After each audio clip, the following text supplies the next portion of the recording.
What's going on, everyone? In this video we're going to be covering our prone Americana stretch for the shoulder, and in this case we're going to be doing our PAILs and rails for shoulder external rotation. So what this involves is going to be about a 1 to 2 minute passive stretch position hold, followed with our PAILs contraction and our rails contraction, each lasting anywhere from 10 to 30 seconds as prescribed. So we're going to go over the setup as well as how we want to create our attention engagement and what we're focusing on. So the goal here is to help to open up more external rotation in the shoulder joint itself. Now the setup here, we're going to have a block in place. This is going to allow us to make sure we're in our passive range. Oftentimes most of us may not even be here at about 90 degrees, so we don't want to force that range through compensation. So for the setup, we're going to start off in a prone position. I'm going to make sure the rest of my body is relaxed. I don't want to feel too much tension in the lower back or any other areas. I don't want to feel like I'm overextending through the T-spine as well.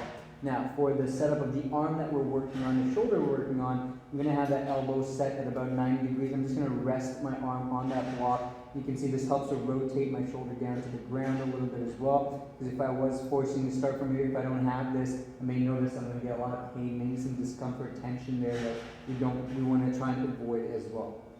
So once we are set up here in the appropriate position and we're at about 90 degrees at that elbow joint, wrist stays in front, we would just hang out here, focus on your breathing for the next minute or two as prescribed, and allow that shoulder joint to relax. Now, once we're past that, we're going to then go into PAILs and rails contractions. So we first take a deep breath in through the nose, exhale, brace through the core, create your full body voluntary contraction.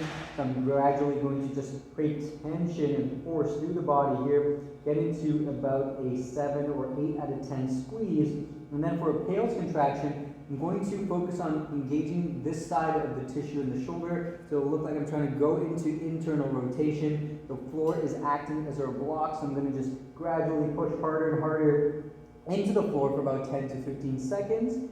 And then for a rails contraction, we're going to slowly now focus on contracting the opposite side tissue here, where we're trying to create this motion of external rotation. And I don't want to go too quickly. I'm going to avoid extending the wrist as well. So nice squeeze through the arm and through the body and the shoulder, slowly pulling into external rotation. Make sure that that pull is happening from the shoulder joint itself, and then we would relax.